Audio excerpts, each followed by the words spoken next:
વિદ્યાર્થી મિત્રો, આજે આપણે ધોરણ 12 વાણિજ્ય વ્યવસ્થા અને સંચાલનમાં ચેપ્ટર નંબર 1 સંચાલનનું સ્વરૂપ અને મહત્ત્વ એનો અભ્યાસ કરીશું. તો ચેપ્ટરની શરૂઆત કરતાં પહેલાં આપણે જોઈએ કે સંચાલન શું છે.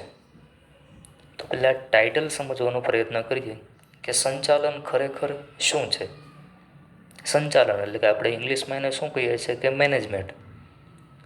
તો જોઈએ કે સંચાલન શું છે. કે ઘણા પ્રાચીન સમયથી અથવા તો આપણે કહીએ કે પાષાણ યુગથી માનવી છે એ પ્રાણીઓનો શિકાર કરીને પોતાનું પેટ ભરતો. તો આ માટે તેને એક કરતાં વધારે માણસોની જરૂરિયાત પડતી, કારણ કે શિકાર છે એ કરવો એ કાંઈ સરળ કામ હતું નહીં. એટલે એક કરતાં વધારે વ્યક્તિઓની જરૂર પડતી. તો આ કાર્ય માટે તેને શું કરવું પડતું? આયોજન કરવું પડતું. આયોજન એટલે શું કે આપણે પ્લાનિંગ કહીએ. પછી માર્ગદર્શન આપવું પડે. કોઈ એક વ્યક્તિ અન્ય કર્મચારીને અથવા અન્ય વ્યક્તિને માર્ગદર્શન આપતા. પછી સંકલન સાધવું પડે. સંકલન એટલે શું કે એકબીજાનો સહકાર મેળવવો પડે અને દેખરેખ રાખવી પડતી, એટલે કે એની ઉપર ધ્યાન રાખવું પડતું.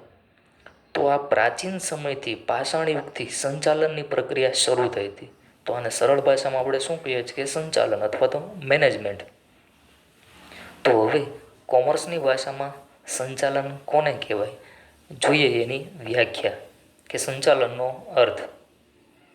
તો પ્રથમ વ્યાખ્યા જોઈએ કે કુંતજ અને ઓડોનલના મતે સંચાલન એટલે શું. તો સંચાલન એટલે અન્ય વ્યક્તિઓ પાસેથી કામ લેવાની કળા. સંચાલન તો અન્ય વ્યક્તિઓ પાસેથી કામ લેવાની કળા, એને શું કહે છે? સંચાલન.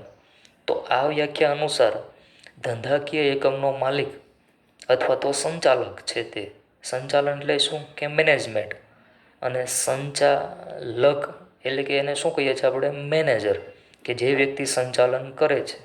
તો સંચાલન કરનાર વ્યક્તિ અન્ય વ્યક્તિ પાસેથી કામ લઈ શકતો હોય તો એને શું કહેવાય છે? સંચાલન. કે ધંધાના જુદા જુદા કર્મચારીઓ છે એની પાસેથી કામ લેવું, તો એના માટેની જે કળા છે તો એને શું કહેવાય છે? સંચાલન. સરળ અને સિમ્પલ ભાષા, અથવા તો એકદમ સરળ વ્યાખ્યા આપણે કહીએ કે અન્ય વ્યક્તિ પાસેથી કામ લેવાની કળા. કે ધંધાના જુદા જુદા કર્મચારી છે તો એની પાસેથી આપણે કઈ રીતે કામ કરાવવું અથવા તો કઈ રીતે કામ લેવું, એના માટેની સ્કિલ અથવા તો આવડત છે, કલા છે, આર્ટ્સ છે, તો એને શું કહેવાય છે? સંચાલન. કોના મતે? કુંતજ અને ઓડોનલના મતે. તો હવે આપણે એની બીજી વ્યાખ્યા જોઈએ કે સંચાલન કોના મતે કીધું છે કે લિવિંગસ્ટનના મતે.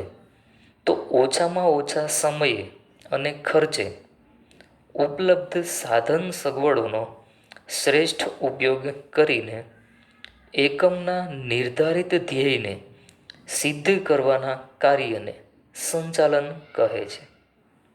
સમજીએ વ્યાખ્યા કે ઓછામાં ઓછા સમયે, એટલે કે ધંધાકીય એકમ છે એણે વસ્તુનું ઉત્પાદન કરવું છે તો એમાં સમય કેવો લગાવવો જોઈએ? ઓછામાં ઓછો. એટલે કે ઓછા સમયમાં કેવું ઉત્પાદન કરવાનું છે? વધારે. અને સાથે શું કીધું છે કે ઓછામાં ઓછા ખર્ચે. તો ખર્ચ પણ કેવો લાગવો જોઈએ? ઓછો. સાથે કીધું છે કે ઉપલબ્ધ સાધન સગવડોનો શ્રેષ્ઠ ઉપયોગ કરીને. ઉપલબ્ધ સાધનો એટલે કયા કયા? જેમ કે કાચો માલ સામાન, યંત્રો છે, કર્મચારીઓ છે, રૂપિયા છે, અથવા તો આપણે કહીએ કે નાણું. તો એનો શ્રેષ્ઠ ઉપયોગ કરીને એકમના નિર્ધારિત ધ્યેયને, એકમનું નિર્ધારિત ધ્યેય શું હોય છે? કે નફો મેળવવો. કોઈ પણ ધંધાકીય એકમનો મુખ્ય હેતુ શું હોય છે? કે મેક્સિમમ પ્રોફિટ, મહત્તમ નફો મળે. તો આ નફાને મેળવવા માટેનું જે કાર્ય કરવામાં આવે છે એને શું કહેવાય છે? સંચાલન. એટલે કે ઓછામાં ઓછા સમયે અને ઓછામાં ઓછા ખર્ચે. એટલે કે સમયનો બગાડ કેવો થવો જોઈએ? ઓછો. ખર્ચ કેવો થવો જોઈએ? ઓછો. અને વધારેમાં વધારે ઉત્પાદન મળવું જોઈએ. એટલે કે ઉત્પાદનના સાધનોનો શ્રેષ્ઠ ઉપયોગ કરીને ધંધાનો જે હેતુ છે કે નફો મેળવવો, તો એ સિદ્ધ કરવાની પ્રક્રિયા એને શું કહેવાય છે? સંચાલન. બરોબર. હવે જોઈએ કે સંચાલનનું સ્વરૂપ. સંચાલનનું સ્વરૂપ એટલે શું? કે એની એક પ્રકારની લાક્ષણિકતાઓ, કે સંચાલન કેવું હોય છે, કે સંચાલનમાં કઈ કઈ બાબતોનો સમાવેશ થાય છે, અથવા તો સંચાલન કેવું હોય એટલે કે એની લાક્ષણિકતા. તો એનું શું દર્શાવે છે? સ્વરૂપ. તો જોઈએ કે સંચાલનનું સ્વરૂપ.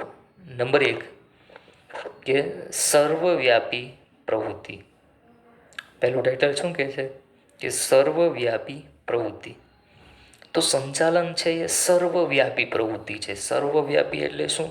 કે દરેક જગ્યાએ જરૂરી છે. ફક્ત ધંધાકીય એકમમાં અથવા તો ઔદ્યોગિક ક્ષેત્રમાં જ જરૂરી નથી, પરંતુ સામાજિક ક્ષેત્ર છે, ધાર્મિક ક્ષેત્ર છે, કૃષિ ક્ષેત્ર એટલે કે આપણું એગ્રીકલ્ચર સેક્ટર, લશ્કરી એટલે કે જે આપણા દેશની સુરક્ષા કરવી હોય તો એના માટે પણ સંચાલન કરવું જરૂરી છે. પાછું શૈક્ષણિક ક્ષેત્રે પણ જરૂરી છે. શિક્ષણ ક્ષેત્રમાં પણ સંચાલન જરૂરી છે કે કયા સમયે કયા વિષયનું વાંચન કરવું, એના માટેનું આયોજન કરવું પડે, પ્લાનિંગ કરવું પડે. તો આયોજનનો સમાવેશ કેમાં થાય છે? સંચાલનમાં. એટલે કે સંચાલન એ શું છે? સાર્વત્રિક પ્રવૃત્તિ છે. સાર્વત્રિક એટલે કે દરેક ક્ષેત્રમાં એનો ઉપયોગ જરૂરી છે. બીજું સ્વરૂપ જોઈએ કે હેતુલક્ષી પ્રવૃત્તિ છે. હેતુલક્ષી કે સંચાલન એ એક સાધન છે, પરંતુ સાધ્ય નથી, એવું આપણે પાઠ્યપુસ્તકમાં કીધેલું છે. તો સમજો કે સંચાલન એક સાધન છે, પરંતુ સાધ્ય નથી. તો સાધન અને સાધ્ય વચ્ચેનો ડિફરન્સ સમજવો પડે. તો પહેલાં જોઈએ કે સાધ્ય એટલે શું? સાધ્ય એટલે કે હેતુ, કે જે સિદ્ધ કરવાનું છે તે. અને બીજું કીધું છે કે સાધન. સાધન એટલે શું? કે જેની મદદથી સિદ્ધ કરવાનું છે તે. તો ધંધાકીય એકમનું સાધ્ય એટલે કે હેતુ શું હોય છે? નફો મેળવવો. અને એનું સાધન કયું છે? સંચાલન. કે સંચાલનની મદદથી જ સાધ્ય એટલે કે હેતુ, નફો મેળવવો આપણે સિદ્ધ કરી શકીએ છીએ. એટલે આપણે કીધું છે કે સંચાલન એક સાધન છે, પરંતુ સાધ્ય નથી. દરેક એકમની સ્થાપના ચોક્કસ હેતુઓ માટે જ કરવામાં આવે છે, અને આ હેતુને સિદ્ધ કરવા માટે કાર્યક્ષમ અને અસરકારક શું જરૂરી છે? કરકસરપૂર્વક સિદ્ધ કરવા માટે અથવા તો અસરકારક રીતે આપણા હેતુ સિદ્ધ કરવા માટે શું જરૂરી છે? સંચાલન. એટલે આપણે શું કીધું છે? કે હેતુલક્ષી પ્રવૃત્તિ છે. હવે જોઈએ નંબર 3 કે જૂથ પ્રવૃત્તિ.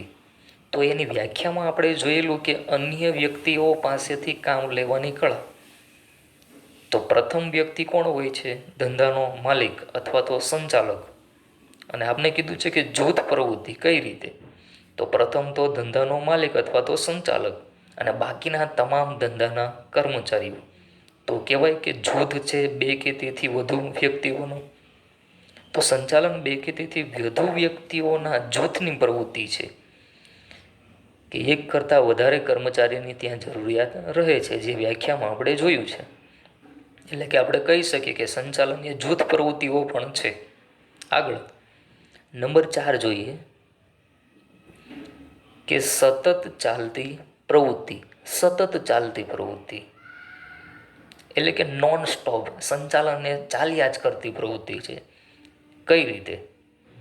તો એક વખત સંચાલન થયા બાદ એ અટકાવી શકાતું નથી, કે સતત ચાલ્યા કરે છે. તો ધંધાકીય એકમ શરૂઆત થાય એટલે કે પોતાના ધ્યેય નક્કી કરે. એટલે કે શું કરે છે? આપણે જોઈએ કે ધ્યેય નિર્ધારણ. તો પોતાના હેતુ નક્કી કરે છે. નિર્ધારણ એટલે શું? કે નક્કી કરવું. પછી એ ધ્યેય નક્કી કરે તો એના સિદ્ધ કરવા માટેની પ્રક્રિયા કરે. એટલે કે પછી અંતે શું થાય છે? ધ્યેય સિદ્ધ. ધ્યેય સિદ્ધ થઈ જાય એટલે કે સંચાલનની પ્રક્રિયા પૂરી થતી નથી, તો ફરી વખત પુનઃ ધ્યેય નિર્ધારણ થાય. જે અહીંયા આપણે ચાર્ટમાં જોઈ શકીએ છીએ કે ધ્યેય નિર્ધારણ થાય, પછી ધ્યેય સિદ્ધિ થાય, એટલે કે હેતુ સિદ્ધ થઈ ગયા એટલે સંચાલન અટકતું નથી, પણ ફરી વખત શું થાય છે, પુનઃ ધ્યેય નિર્ધારણ થાય, એટલે કે ફરી વખત હેતુ નક્કી થાય છે. પછી હેતુ નક્કી થાય એટલે કે પાછા એને સિદ્ધ કરવા પડે. તો આ પ્રક્રિયા સતત ચાલતી રહે છે. એટલા માટે કહી શકાય કે સંચાલન એ સતત ચાલતી પ્રવૃત્તિ છે. આગળ જોઈએ નંબર 5 કે માનવીય પ્રવૃત્તિ છે. તો સંચાલન છે એ માનવી દ્વારા જ થાય છે અને માનવીઓના કલ્યાણ માટે જ કરવામાં આવે છે. એટલે કે આપણે કહી શકીએ કે માનવીય પ્રવૃત્તિ છે. એટલે કે સંચાલનમાં માનવ તત્વનું સ્થાન કેવું છે, મહત્વનું. માનવી વિના એટલે કે ધંધાકીય એકમના કર્મચારી વિના ઉત્પાદનના અન્ય સાધનો જેમ કે યંત્રો એનો ઉપયોગ કરી શકાતો નથી. યંત્રો ચલાવવા માટે કોની જરૂરિયાત રહે છે, માણસોની. એટલે કે સંચાલન માનવી માટે થાય છે અને માનવી દ્વારા જ થાય છે. એટલે કે સંચાલનમાં કેન્દ્ર સ્થાને કોણ હોય છે, માનવી અથવા તો માણસો. એટલે કે કહી શકાય કે માનવીય પ્રવૃત્તિ છે. બરોબર. આગળ જોઈએ નંબર 6 નિર્ણય પ્રક્રિયા. નિર્ણય પ્રક્રિયા એ સંચાલનનું કાર્ય છે. એટલે કે ધંધાકીય એકમનો માલિક છે અથવા તો સંચાલક છે, એણે ધંધાકીય એકમમાં સતત નિર્ણયો લેવા પડે છે. દરરોજ કંઈક ને કંઈક નવી સમસ્યાઓ આવે, નવા પરિવર્તનો આવે તો એની સાથે નવા નિર્ણયો પણ લેવા પડે છે. એટલે કે કહેવાય કે નિર્ણય પ્રક્રિયા છે. સંચાલન કરતા સંચાલકે ધંધાકીય એકમમાં સતત નિર્ણયો લેવા પડે છે. નિર્ણય લીધા પછી સંચાલકો દ્વારા તેનો અમલ થાય એ માટેની કાર્યવાહી કરે છે. કાર્યવાહી એટલે શું, કે પ્રક્રિયા કરે છે. કે નિર્ણય લઈ લીધો પછી એનો અમલ થવો જરૂરી છે. આમ નિર્ણય પ્રક્રિયા એ સંચાલનનું શું છે, એક કાર્ય છે. એટલે કે કહી શકાય કે સંચાલન એ નિર્ણય પ્રક્રિયા છે, કારણ કે એમાં સતત નિર્ણયો લેવા પડે છે એટલા માટે. આગળ જોઈએ નંબર 7 અને ખાસ મહત્વનું કે વિજ્ઞાન, કળા અને વ્યવસાય છે. કોણ, સંચાલન. તો પેલા વિજ્ઞાન શું છે, સંચાલન એ વિજ્ઞાન, કળા અને વ્યવસાય છે. તો પેલા વિજ્ઞાન શું છે એ સમજીએ. કે વિજ્ઞાન એટલે વ્યવસ્થિત અને વિશિષ્ટ પ્રકારનું જ્ઞાન, ચોક્કસ પ્રકારનું જ્ઞાન, એટલે કે સાયન્સ. કે એમાં કાર્યકારણના સંબંધો હોય, જુદા જુદા સિદ્ધાંતો હોય, નીતિ નિયમો હોય, તો એને શું કહેવાય છે, વિજ્ઞાન. તો આપણું સંચાલન છે એમાં પણ વિજ્ઞાનના અમુક લક્ષણો જોવા મળે છે. જેમ કે સંચાલનના સિદ્ધાંતો હોય છે, સંચાલનના જુદા જુદા નીતિ નિયમો પણ હોય છે. આ નીતિ નિયમોને આધારે જ ધંધાનું કામકાજ થતું હોય છે. તો વિજ્ઞાનને મળતું આવે છે. એટલે કે કહી શકાય કે સંચાલન એ વિજ્ઞાન છે. બરોબર. હવે જોઈએ કે સંચાલન કળા છે. કળા એટલે શું? કળા એટલે કે કાર્ય કરવામાં વ્યક્તિની નિપુણતા અથવા તો કાર્ય કરવાનું કૌશલ્ય, આવડત, સ્કિલ, તો એને શું કહેવાય છે, કળા. તો સંચાલન કરનાર વ્યક્તિમાં પણ કંઈક સમજ, આવડત હોવી જરૂરી છે. બુદ્ધિ ચાતુર્ય જરૂરી છે. એટલે કે કળા કોનામાં હોવી જોઈએ, સંચાલન કરનાર વ્યક્તિમાં. તો જ એને કળા કહેવાય. કારણ કે સંચાલન કરનાર વ્યક્તિ છે એની પાસે તો સ્કિલ, આવડત નહીં હોય તો તે સંચાલન કરી શકવાનું નથી. પરંતુ સંચાલન એ એક કળા છે. કળા એટલે શું, કે કામ કરવાની આવડત, અને જેનામાં આવડત છે એ જ સંચાલન કરી શકે છે. તો બંને વચ્ચે સંબંધ છે.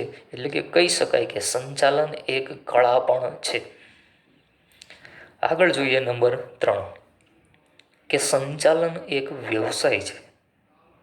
તો પહેલાં સમજવું પડે કે વ્યવસાય એટલે શું. કે ધોરણ 11માં આપણે ભણી ગયા કે વ્યવસાય કોને કહેવાય? વ્યવસાય એટલે કે પ્રોફેશન્સ કોને કહેવાય?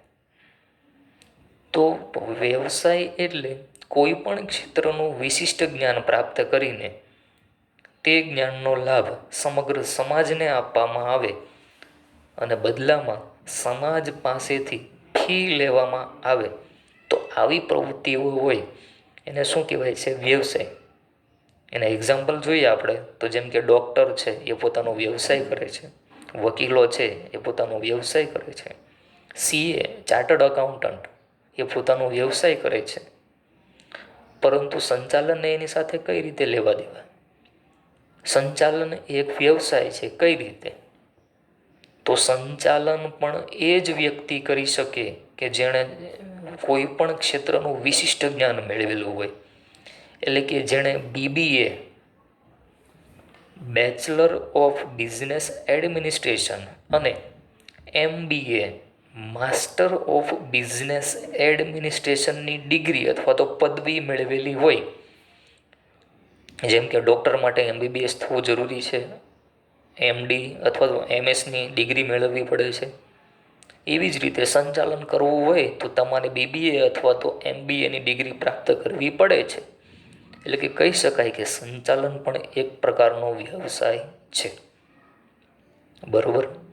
તો આ શું હતું કે સંચાલનનું સ્વરૂપ. હવે આપણે જોઈએ આગળ કે સંચાલનનું મહત્ત્વ, કે સંચાલનનું મહત્ત્વ શું છે, અથવા તો સંચાલન શા માટે જરૂરી છે એ સમજીએ. કે નંબર 1, દરેક ક્ષેત્રમાં જરૂરી છે. એટલે કે સંચાલન ફક્ત ધંધાકીય એકમ અથવા તો કંપનીમાં જરૂરી નથી.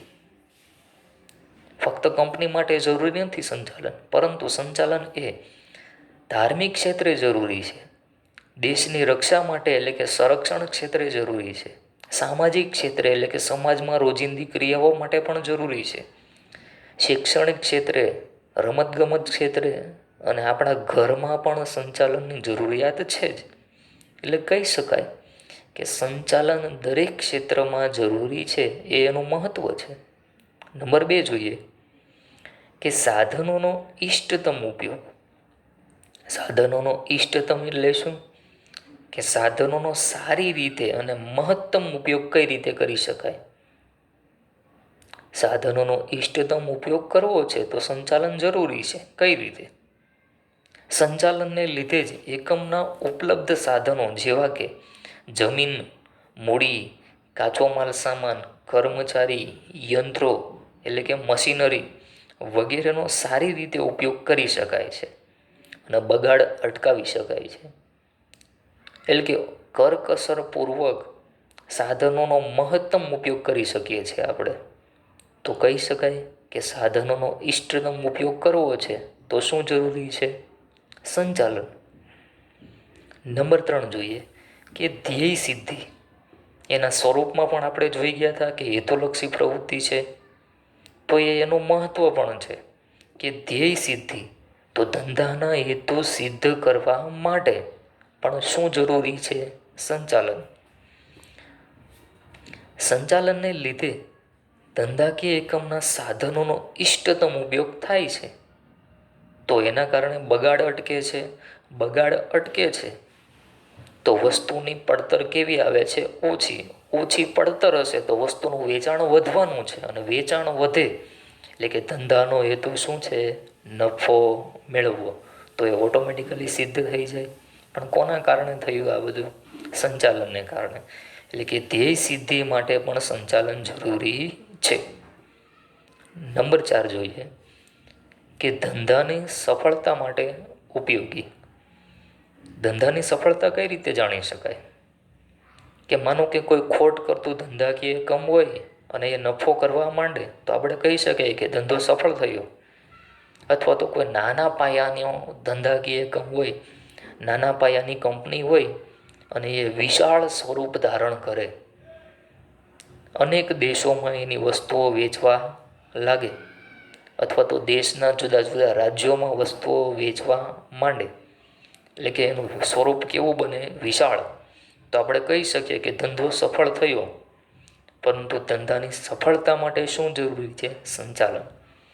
કે સારું સંચાલન, યોગ્ય સંચાલન કરીને ધંધો નફો મેળવી શકે છે અથવા તો ધંધાનું કદ વધારી શકે છે. પણ સંચાલન યોગ્ય હોય તો જ. એટલે કે કહી શકાય કે ધંધાની સફળતા માટે શું જરૂરી છે? સંચાલન. ઘણી કંપની આપણે જોઈ જાય કે એકદમ નાના પાયાની હોય, એક જ રાજ્યમાં અથવા તો શહેરમાં એનો વ્યવસાય અથવા તો ધંધો ચાલતો હોય, પરંતુ એ જ્યારે વિશાળ કંપનીનું સ્વરૂપ ધારણ કરે, તો આ વિશાળ સ્વરૂપ ધારણ કર્યું તો એનું એક જ કારણ હોય છે મહત્વનું, કે સંચાલન સારું હતું, મેનેજમેન્ટ યોગ્ય હતું, તો જ શક્ય છે. એટલે કહી શકાય કે ધંધાની સફળતા માટે જરૂરી છે. આગળ જોઈએ નંબર 5, કે રોજગારીની તકોમાં વધારો. રોજગારીની તક કઈ રીતે વધે? જો સંચાલન કાર્યદક્ષ હોય અથવા તો કાર્યક્ષમ હોય તો કંપની સ્વરૂપનો વિકાસ થાય છે. એટલે કે નાનું ધંધાકીય એકમ હોય, એનું સંચાલન જો સારું હોય તો નાની કંપનીમાંથી મોટી કંપનીનું સ્વરૂપ ધારણ થાય, એટલે કે મોટી કંપની બને, જુદા જુદા દેશોમાં એનો વિકાસ થાય, જુદી જુદી શાખાઓ ખુલે, જેથી રોજગારીની તકો પણ વધે. પહેલાં નાનું ધંધાકીય એકમ હતું તો કર્મચારી ઓછા જોતા, એટલે કે રોજગારી કેવી લોકોને અપાતી ઓછી. પરંતુ જો વિશાળ સ્વરૂપ ધારણ કરે, જુદા જુદા રાજ્યોમાં એની શાખાઓ ખોલાય, વિશ્વમાં એની શાખાઓ ખુલે, તો કાંઈ એક વ્યક્તિ આ બધું સંભાળી શકે નહીં. તો એના માટે નવા કર્મચારીની ધંધામાં ભરતી કરવી પડે.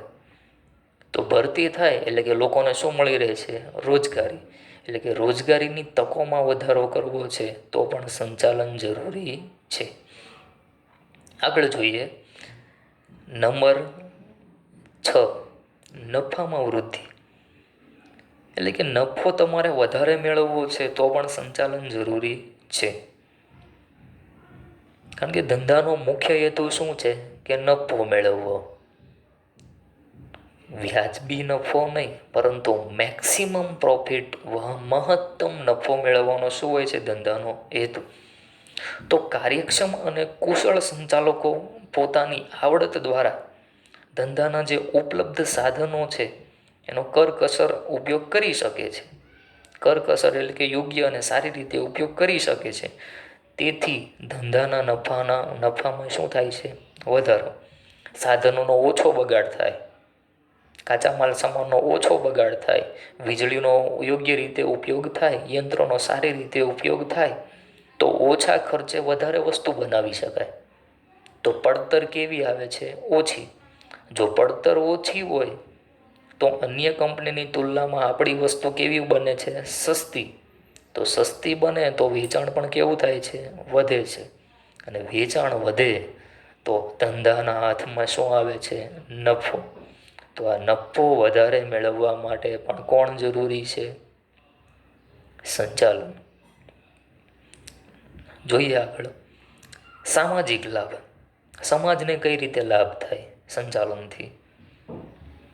તો દરેક ધંધાકીય એકમ છે એ સમાજની વચ્ચે જ એનું અસ્તિત્વ છે.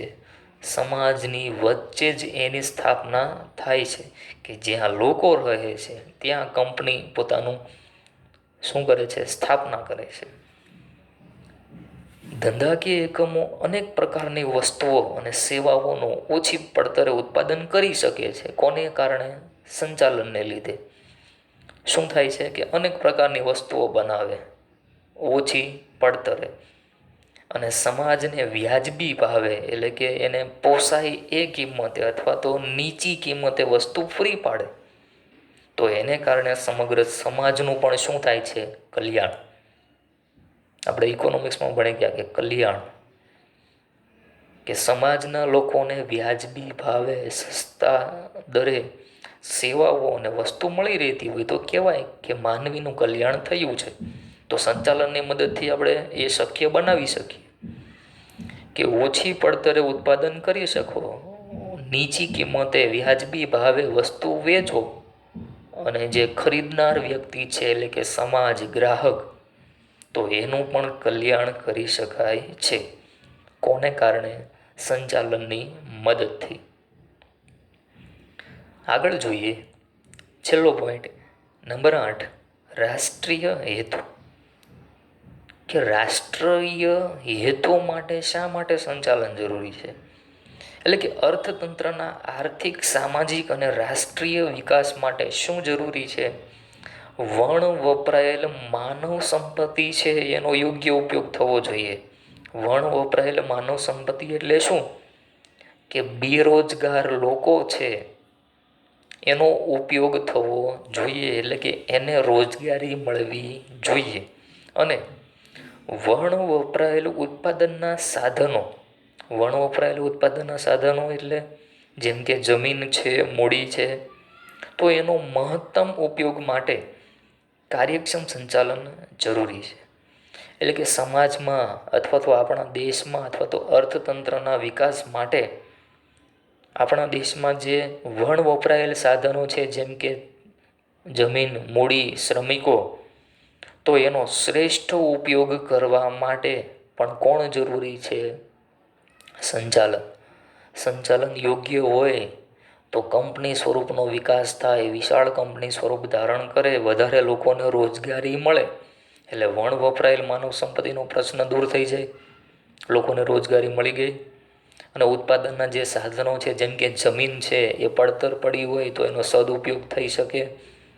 મૂડી છે, રૂપિયા છે, એનો બગાડ થતો હોય અથવા તો એનું યોગ્ય જગ્યાએ રોકાણ ન થતું હોય તો એ મૂડીનો કોઈ અર્થ નથી. તો સંચાલન સારું હોય તો મૂડી પણ એની જગ્યાએ રોકાઈ જાય, જમીનનો પણ યોગ્ય રીતે ઉપયોગ થઈ શકે, સાથે સાથે કર્મચારી એટલે કે બેરોજગાર માનવી છે એનો પણ ઉપયોગ થઈ શકે. તો એને કારણે રાષ્ટ્રનો વિકાસ પણ થઈ શકે છે. પણ એમાં મૂળ પાયાની વસ્તુ કઈ? પાયાની બાબત કે સંચાલન. સંચાલન હોય તો જ બધું શક્ય છે. તો ઉપર મુજબ આપણે સંચાલનના મહત્ત્વનો અભ્યાસ કર્યો. તો આજના વિડીયોમાં આટલું જ. વિદ્યાર્થી મિત્રો, થેન્ક યુ.